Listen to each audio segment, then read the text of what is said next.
mill. There's a mill up like 3900 East or 2900 East. There's actually a mill in somebody's backyard and then a waterfall. I've only seen it one time. Oh, really?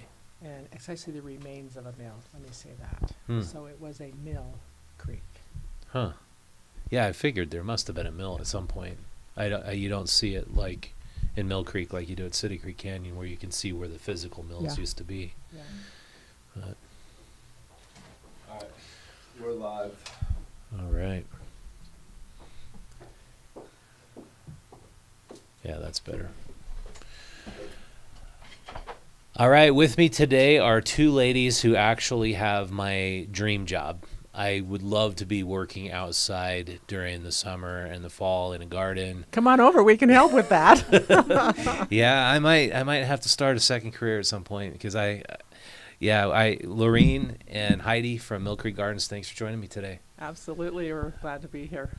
Yeah, it's pretty incredible what you've done on 900 East in Millcreek. It's this incredible oasis, huge garden center that's just been there as long as I've been alive.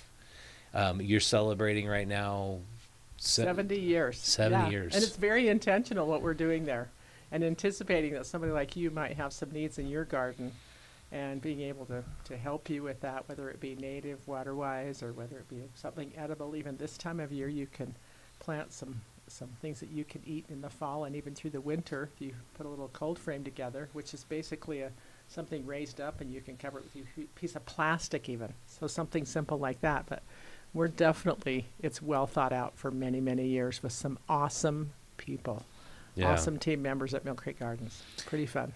Yeah, and so today, for the purpose of this program, I'd like to hear your story, Lorene, how you got it, how your father got it started and developed his niche, because I've honestly heard a lot of stories about gardens, garden centers, family operations where whether the land price gets too elevated, some of the kids want to sell, some don't. They end up selling because they can't keep it together as a family.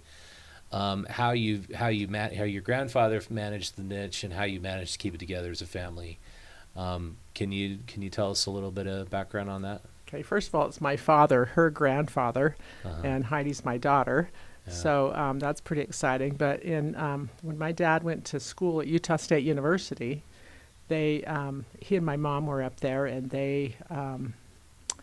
he went to school in landscape architecture, and he came down to Salt Lake and wanted to have a landscape business. And right along his side is my mother, who she's super intentional about being very efficient and watching things, and has a good head on her shoulders to bounce things off of. And so they two together developed this business. But what it was to begin with is my parents were looking for a site to have this garden center, and they found this piece on 9th East at 3500 South that had a house and a dilapidated greenhouse. So they went and made an offer on the property, and for some reason the people took the offer and then they backed out. It was like, that's weird. And so maybe that wasn't supposed to happen. And in the meantime, my father had purchased plants from my uncle's nursery, my mother's sister's husband's family, in Oregon, and they were on their way. So they actually had to take it to my grandpa's place, which is some acreage in 3rd East and 4800 South in Murray, which is now homes. And that's a whole nother story that maybe for another time. But so they put the plants over there at this house. And then middle of December, it was a super cold winter, and the people were elderly, and they said, we have got to get out of here. Called my dad back up, said, are you still interested? We'll lower the price. Will you move in? So they were all happy about that. And on the 23rd of December in 1955, my parents moved into that house with 3 children. And they had to fix it up quickly of some of the holes. And there was my mom said there was 3/4 inch between some of the windows because the house had sagged and settled and everything. And it was actually built in the 1860s. Wow. That office there is pretty old. If you go underneath into where the dinosaurs lived down underneath, you can see the rock, the original part of the rock foundation for the original part of the home. Wow. And that part has adobe walls too, so it's pretty cool. That's where my office is, which used to be the living room. Anyway, So they started that, and my dad wanted to have a place where he could have his plants so that he could go out and landscape and have the plant material that he needed. And so that was the beginnings. They moved in with $25 in their pocket, and had to have the power company and the gas company, etc. Hey, we'll pay you in the springtime. We'll give you like $1 a month or something. But $25 back in the day was a lot more than today, but it wasn't enough to get a family through the winter. In the meantime, my dad went out and found work, and he had a Polaroid camera. And this is a cool story. And these particular markers, and he would go to somebody's house, and there was a lot of new building in the area, and even all over the valley, a lot of new building. And he could go to your house, and he would take a picture, and then he would take that picture, and it would come out of the Polaroid thing, and then he would take his markers, and he would draw out the lawn, like a nice oval or circular area, and then he would place the plants and the trees and shrubs in there and color them with his different markers. And then he would go to the door, and he would say, hey, I'd like to show you a picture of your house. And then they'd see it, and they'd say, well, or show you a picture, and they'd say, well, yeah, I'll look at this picture. They'd look at it and say, that's my house. So he goes, yeah, I took it with my Futuroid camera. So, here's this picture of their yard, and he did that multiple times. He actually did that when he was working a part-time job before he actually started Millcreek Gardens. So I don't know where he came up with the idea. That's a great idea. And then another thing he did a few years later is he came up with a mood-zoned landscape, which has come and gone multiple times since then. But like, how do you use your yard? Is there a play area? Is there a picnic area? Is there a quiet area? Do you want to put a fountain here? Do you want to put a bird bath for that wildlife? Or is it a native? Or, what are the themes of the garden? There's usually, 3 to 5 elements at every garden. Mm-hmm. One of my favorites is the all-season color year-round of what do you have. You start in the early springtime and mid-late spring into summer, fall, winter. And you can put different plants in there that are going to have structure and foliage and texture changes, and it's just beautiful. That's so And cool. that's how you create that. And that little sentence, mood zone landscape, is what taught me when I was very little at his heels running around with him, which is where I really started. As well as out in this barn that he went out to Midvale, and he bought an old barracks, an old army barracks, and he chained it to a tractor, and he drug it down the road from Midvale to Millcreek Gardens, and he dragged it to the back of the nursery, and that was our warehouse for 45 years till I Wow. took it down and put other things up. Wow. And back then you could attach a building to a tractor and haul it Well, around. that's what he did. He probably did it at 2 a.m. or something. I don't know how he did it, but Huh. it was back in the day, Yeah. 1956 or Bunch of 7 or farms 8 out or whatever. there and And it was a sizable building. It was probably 1,000 square feet or so. And I think he brought more than one building, and then he cut holes them and attached them.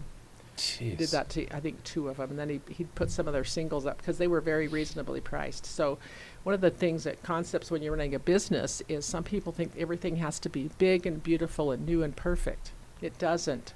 Most business is, the face of it is us Mhm. and happiness and great attitudes and vision Mhm. for what that client wants, what the customer wants. And that's what we do now. And we do it as fun as possible. And my goal is every day is to wake up and have a great day That's and great. keep it fun. So it's one of my mantras. That's really great. And back to this mood zone landscapes. So when you work with customers today, and I just told you before the show that I have a rental. Yeah, you the did a yard great job. Got trashed. You I came had- in and shared with us your vision. Yeah, I just said I just want it to look good again. I mean, I didn't know about mood zones or anything like that, but they helped me pick out a whole variety of different lavender and some perennial herbs and some I think annuals are year after year, right? I always get those Perennials. confused. Perennials are Perennials. year after year. Yeah, Yep. everything was perennial. But the point is, it's just there, like you said, there's height, there's color, there's texture, there's form, and it just looks great. And I didn't have to put much thought into it. Whoever was helping me that day just kind of had a sense for a little sugar house bungalow, what worked well there. And it's, but is that how you train your staff? Like you ask, you tell them how to kind of do landscaping design with the customer, or what do you? We do training. We, in the wintertime especially, we have a couple of weeks where that's what we do. Mhm. And what's really fun is that when there's times to be seminars, we do several podcasts a year. We have one next Tuesday about year-round containers. I Mhm. just sent Heidi the information, and we're going to have as many people as we can that we need to work on the sales for it that hour. Go listen to that, because that's year-round color, and some of it, like wintertime, it's going to be taking greenery. Maybe it could be a live evergreen conifer or broadleaf or something. Could be a holly, and maybe putting some cones around the base of it. Maybe putting a couple of Christmas balls in there. Maybe some ribbon, but it also could just be branches. Yeah. And building a hanging basket out of that and hang it in your doorway Yeah. or wherever you want to put it. So Yeah. We're definitely into continuing education for ourselves and for our employees. There's so much garden information out there that you Mhm. can't know it all. You know, Yeah. We're always learning. And I used to do a series of articles when we started the magazine, was how small businesses compete against big box stores, because obviously now Home Depot and Lowe's, they have big garden centers, they have all these plants, they bring them in, and it's a giant truckload dumps, and people can get cheap prices. And you guys, what have you consistently done that continually sets you apart from the big box stores? well, Besides, that's a already really kinda just- fun thing. We love Home Depot, and we go there often for what we need. And I love it when Home Depot promotes things, because people will see it and they'll go to their garden center and maybe buy something. It'll think of gardening, and I'm privileged enough times, because we're in business still, that they want to come to Millcreek Gardens and get things they don't see there, or Mhm. get additional advice. And I consider that as just a beautiful opportunity, and I thank the community for that, to be supporting us all these years. And I have a great attitude about the mass merchants. They can never be me, and they can never be my team. That we know more nitty-gritty about things. We're more creative, Yeah. and we have a lot to offer with that. Like Heidi, she has some specialties of what she does. She's killer at putting a perennial garden together. Mhm. And how do you do that, Heidi? How do you think about that garden as you put your perennial together? Like, there's other various elements. How do you do that? I mean, I like to think of texture, foliage, and blooms. I'm looking for height, things that are tall, things that are short. You want continuing patterns throughout the garden, and so I look at those continuing patterns. It doesn't have to be the same three things over and over again, but Mhm. complementary things that match throughout the garden. Yeah, that's cool. A little bit more back to your story. So as your father was putting this together and you kids were growing up, what significant changes did you witness him make that kept you guys growing and kept new customers coming in the door? So it's like the point A is opening, putting your shingle out on the door and getting open. But Yeah. obviously the years and years of the go into developing the business, what did that look like? That's a beautiful question, and I love to answer it this way. My father found a need for a garden center because originally he brought the plants in just for him to use for his landscaping. So picture this: our office was our house, and even before I was born, there was this going on. But about when I came around, we hired a man to be the manager. But even before that, here my mom was the mom at home raising the kids, and there would be people knock on the door and say, "Hey, I see some trees over here. Can you sell them to me?" And that's really how the garden center got started, Oh, is really? by saying yes. Hmm. And I'm really big on saying yes. I'm also really good at saying no when it's right. And really it's not no, but let me help you get where you need to go. Like if I don't have something, or if I know of a better way, I'm going to share that. Because it isn't all about money. It isn't all about what you take in every day. It's building relationships. It's building trust. It's keeping it fun. And as we talked earlier, David, about your yard, where you going to go next time and who you going to tell? How many people you told about how beautiful your yard is and where you got your stuff? Yeah. Yeah. I think you're right. So how did he get it started? And, you know, he hung the shingle. And actually, we have a picture of a swing set in the front yard and a couple of cousins and a couple of my siblings. And off in the distance on the right side, there's one of those, it's probably like 5 feet high and 6 or 7 feet wide. And it has the letters that you put up that light up at night and blink. You know, that was in the day. Yeah. This is probably a picture from maybe the late 50s. And we can read what it says. And it says like trees and fruit trees and shrubs and perennials and annual color or something. But, you know, you put it out there and then you do it in the funnest way possible, in a good way. And then you keep your word about it. And you run with integrity. Mm-hmm. And so when he put it out there, you know, he hired help because it was more than what he was doing. And his interest was really landscape architecture. And they have done numerous jobs around the valley and Deer Valley. And like they did the top either 9 or 18 holes in Idaho or Twin Falls at that, right there where the big cliff is for the river to go through. What's it called? Blue something. Blue. I don't know that area. Yeah, it's a golf course, but Oh, it's is blue it? something. I can't remember it now. But anyway, so when I was a little girl, even I was at his heels because I loved to go with him and hear about all these. He's done several temples. He's done several other golf courses. Wasatch Mountain State Park, for example, the top 18 holes of that. Jeez, wow. And I was a teenager at the time, so we got to drive up there and see all the beautiful fall color. And I even worked on that job once because the golf course paths for the vehicles, the golf carts, Mm-hmm. they had put a soil sterilant in. The requirement was a soil sterilant. Well, there was some areas where it was a slope, and so it bled into the grass, and the grass wouldn't grow there. So we had to go up there, pull the grass away, lay down some charcoal and maybe something else that helps that to freshen up and go away. Mm-hmm. And we did it, and it worked.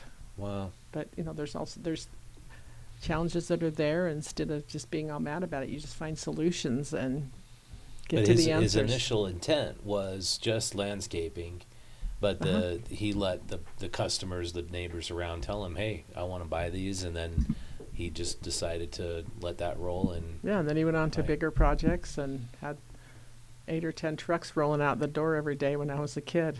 wow, That That's was pretty amazing. neat. It was right down the middle of the nursery, too, yeah, which the trees and shrubs used to be where the parking lot is. And about 17 years ago, we made a flip to the other side, which is Mhm. where the parking was, and it was not all together. So that came from an idea of one of our associates. Why don't we put the parking lot over there? So I was like, oh, well, we could do that. And what was really cool about that is the help that came to work for us that season. And the next season, this guy was there for a couple of years. We had this little Kubota tractor, and we did most of our work. It's an adventure.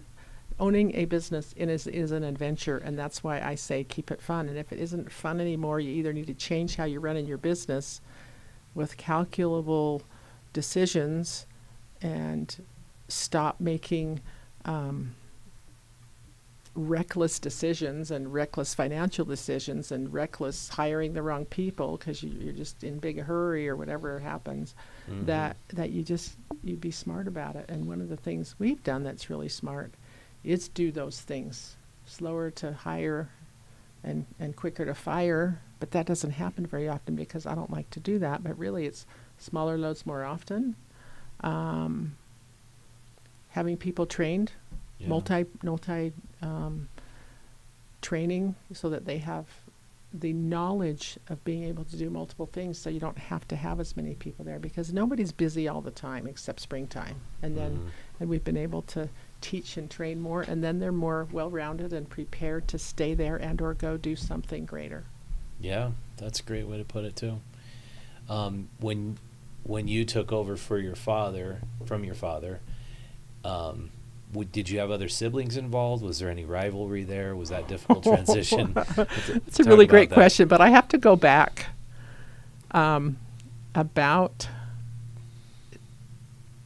64 or 65 years ago. one of the first jobs was I had an ice cream bucket in my left hand, and I was weeding with my right, and I'd go and get these weeds. So my dad and mom taught me how to weed. And then when I was 7 or 8 years old, in that big barn, which he painted red, it was always called the Red Barn, and it had a sliding door on the north end. As where we would get the roses in the springtime very early, and we'd put some in 1 gallon and some larger grade into a 2 or 3 gallon. And back in the day, we would get the rose borer, and so you had to take, today there's like chemicals and stuff, there's solutions to take care of that. So I would have to have this bucket of tar and a 12-inch wooden stake, the little tiny, really thin, about this big by this big, and I would daub that in, and I would be the one that took that tar and put it on all of the new cuts. We'd cut them to make them have a nice shape, etc. They come cut now. They come pretty ready to plant. And we actually have somebody plant most of ours. But anyway, back in the day, I was the tar baby. You were and how old? 6, 7? Like 6, 7, 8, 9, 10. Wow. And that's what we did every day after That's school awesome. in the springtime for that time, which also I earned money. And I learned how to work when I was little. And That's at one great. point in time, I actually had a door-to-door sales opportunity that I sold things that I made. These little scrubbers that my mom helped me make out of nylon netting. We buy them all the time now. It's basically your little shower ball thing. I made those I used the heavier grades that you could scrub dishes. The shower scrubbers? But mine was the more rough stuff to do dishes. Those are the okay, soft ones. dish But scrubber. yeah, they make them by the billions now. A And door-to-door dish I scrubber did that. salesperson. I did it, and that was my ambition, and I really didn't realize that the ambition I had, and I'm really grateful for it because it carried me through a lot of times. Because when you run a business, it is not always the easiest or funnest. Depends on what's going on around us, since the economy, the weather, and also what really is happening in our own lives personally. And I've had my times of up and down. So now I sold greeting cards door to door when I was 5 and 6. And did you make them yourself? Sunshine Sales Club. No, I it came out of a catalog, and I would essentially give the catalog to the customer and have them pick them out. That's pretty But cool. then I earned points, which went toward things like bicycles a and bicycle bell or a special hat or that's amazing. embroidered So shirt or something. we've had my grandchildren. Heidi, you got to tell about the lemonade stand. It's so cool. Yeah, we had them come one evening or one afternoon, and my 5 nieces put together their lemonade stand with their mom, and they sat out there and they asked customers if they wanted to buy some lemonade, and they made like $250 to go towards buying a puppy. And so buy the lemonade. They had a basket of cards that they had made out of paper, and some of them said like "Have a great day" or "Happy birthday," and that was the funnest part to me, because that's so anybody can cool. do a lemonade stand, but they brought So them. they got a card with the lemonade. They gave Well, it they customers could. I think they cards. were selling them for like $1 Oh, or a something. Yeah, little they could extra. buy them. Nice. And so I said, "Well, make more cards. Let's do this." Yeah, that's Because awesome. to me, those are the most meaningful. Yeah, I've loved being at the farmers market. The first 10 years of Utah Stories, we were at every farmers market in downtown, because people find a way. Like if you see a market and you have a product, it might not be the right product at the beginning, but if you just develop a relationship with customers, they're going to tell you what you should be selling and how to do it. And I watched farmers market vendors just do that, develop their business by talking to people. And I think that's such an effective way to do it. Before you have a lot of overhead, before you have this huge business loan you've taken out to build that giant building, get to know what your customers want. And you guys have obviously done that. And we continue to do that, and we do Yeah. special requests, and that is one way where the customer tells us what they want, and if we don't have it, we bring it in. Yeah, that's awesome. But I do. I'm busy a lot because I chase that stuff down. I chase it And down. that's like we have such a huge variety at Millcreek that you won't find anywhere else, because we spend a lot of time behind the scenes looking through availabilities and finding those unique plants that people are looking for. And the plants don't look like sad and sorry like they do at the big box stores a few weeks after they bought them. You guys are obviously taking care of the plants the whole Well, time. one thing I wanted to talk about is when you actually put your yard in. You give credit to Millcreek Gardens for for telling you what to plant. I give credit to you for putting it in and taking care of it in a way that it has grown and flourished and that it's beautiful now. And in a way, probably you don't spend a lot of time taking care of it. Yeah. Yeah, you do have to So- keep irrigation in mind so whenever you're putting anything in. As you put that in, you can't just take a plant and put it in and expect it to grow. And we have a few returns, not too many. And we've actually had less the last few years because we've made great effort in training our teams that to really talk about hydration, because this is a desert. What did Yeah. it look like in 1847, 1865, when someone moved over to Millcreek property? Because that's when John Scott, about the early 1860s, came over to the property at Millcreek Gardens. He was a pioneer, and he came across the plains with 3 wives who had, one of them we found in her journal that she had several fruit trees, bags of berries, lots of seeds, and 3 beehives. And they brought them to that property. 3500 South, 900 East is the address today. I have no Wow. idea what it was at the time.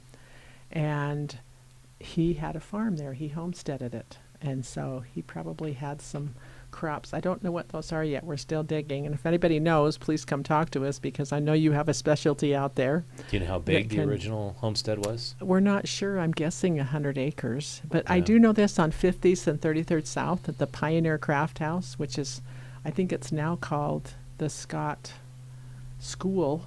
That's one of the nicknames for it, because that's where he built his school. And there's still a couple of buildings left that are the log cabin type God, style. That's really cool. And my father landscaped that originally, and there's a big, beautiful sequoia tree on the south side in about the middle of the property that my father planted. Oh, wow. That's awesome. And I think we also planted the big, beautiful sequoia tree that is at 9th South and 9th East at the Smith's grocery store. It's 8th South, 8th South and 9th East on the southeast corner. Northeast corner. It's the northeast corner. Yeah. That's cool. You know all that history. Oh, I drive around and I'm like, planted that, and I wonder what that yard looks like in the back now. And no, it's really, really a beautiful opportunity for me, and it's very life affirming to me of planting seeds, planting things, and watching them grow. Because one of my favorite jobs there is what, Heidi? What do I love to do? Dig in the dirt. Plant. I love to dig in the dirt and plant what? Plugs. Plugs. The little babies that come in. They come in maybe this size and maybe this size and this size of the cap and even the size of this. Some of them come in and they're about this big with a plant out of them. And we plant them into the ground and grow them on. And some we And do. they're baby trees? They're baby plants. It's usually They're just- herbaceous, like perennials and ground covers and the vegetable starts, those kind of things. We also do some things from seed, but we only grow a small percentage. We don't have the space for it.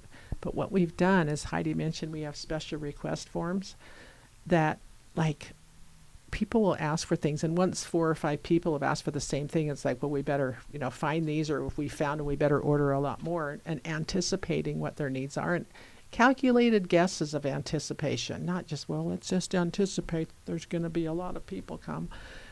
And I've done that before, and I've failed greatly, and I don't like that part about it. So I'm going to change how I do things. It's pretty calculated now, and we grow a lot of plants for the herbaceous part of our business, and even sizes. We'll take something smaller and grow it bigger, anticipating that somebody's going to need some big tomatoes in June or July, like really big ones, or big peppers, or different varieties of peppers. You just put them in bigger biggie. and bigger pots. We so put they them in can bigger you can pots, offer or 'em. sometimes we That's just get cool. them in whatever we can find them. And there's also times when we put a plant smaller into a bigger pot to maintain its quality. Yeah. That's also really important. So we're not just there like, come buy our plants. We are actively working on what is the best thing for that plant. What is it? What can we do to make it more sellable or more prepared to be more successful as it goes into somebody's garden. So. Yeah. Well, what you guys do is really special, and I want to show this. This is some jewelry they're offering. You can get a necklace with a watering can on it, and I know my little daughter's going to love this. And then we've two got watering cans. We've got our little Millcreek logo on them. It's a little tree. Yeah, with that's MG very in cool. there. It's cute. And this one here I'm wearing today, they're my little shovels. So some little jewels on them. Those are awesome. But what I like to always point out is local businesses who also connect with the history of the place, the specialness of the region. You are the social fabric, and we need to preserve the social fabric of our communities by buying local, supporting local, and remember, you're not doing really some kind of special favor to yourself. You're really going to get a better quality product, and you're going to get far better service than you would at big chain retail stores, at big boxes. Like everybody can shop at Home Depot for what they need for commodity products, but for specialty retail, I think everybody needs to know it's just awesome to go to places like you who've been around so long. Yeah, and we appreciate the keeping- privilege that it is, and we also hope more people will go to our website Yeah. and join our email newsletter so you can hear more about it. Is that millcreekgardens.com? Yes, it is. Great. And I also think that if you just remember where we're living and in your garden that you put together in that yard, that it did get irrigated, and when it doesn't, be accountable and responsible. Come in to us. We will assist you in what we think is wrong. 98% or more of our returns, like 98% or more, are lack of hydration to that actual root ball. So when you're planting, you're going to want to take that plant and put it in the soil the right level, and then you're going to mix the compost and the plant starter in with the 50% with the existing soil. Then you're going to put the plant in the right depth, punch Build a the little soil berm down, around. and then put a little berm around it right above it, so that the berm, it doesn't have to be very big. It can be big for a big tree, but small for something small, because we want the water to go right to that root ball, and if it doesn't, it's going to dry out. And one of the saddest things are that people come in, and I'm just letting you know that we're here to help you. Please believe us. Mm-hmm. And the other piece of it is don't lie when you're talking about plants. Like, if you've dried it out, we're going to help you. And that's We've really, done it too. We've Yeah. been there. like, and we so kill plants there every day. We can't keep we up wanna with it all. help. So I understand correctly, because I just lost a tree. It Okay. died on me. You have the tree, and then you go a circle around, but the circle has to be a berm, so the water goes. Not really a berm, just a Like- moat, because it's small.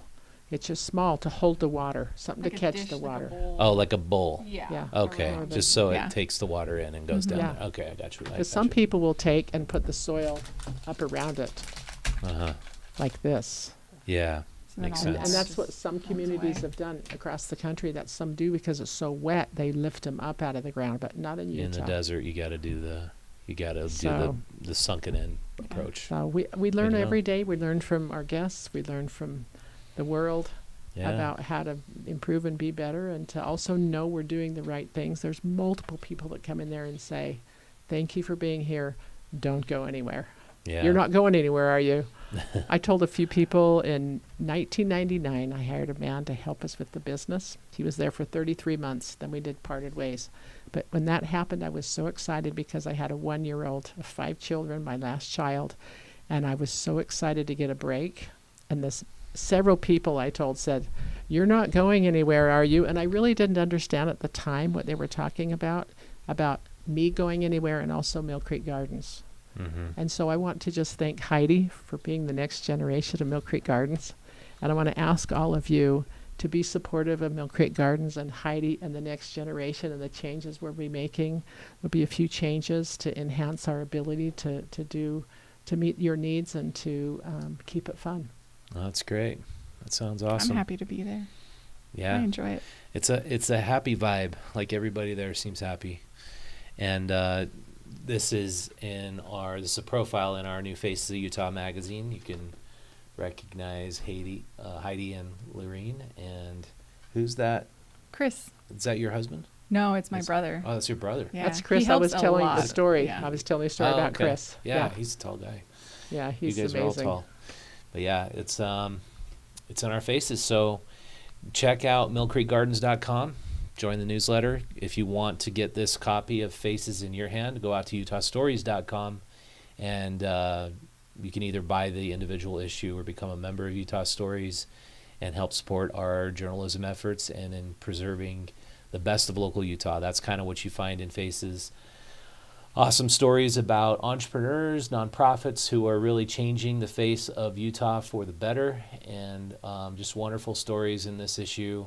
Got an opportunity to go spend a day with farmer Thane Taggy up in Perry, Utah. He's preserving thousands of acres of land up there. The folks at Lambert Growers, also awesome in West Valley, kind of doing a different business model, Magnum Bikes.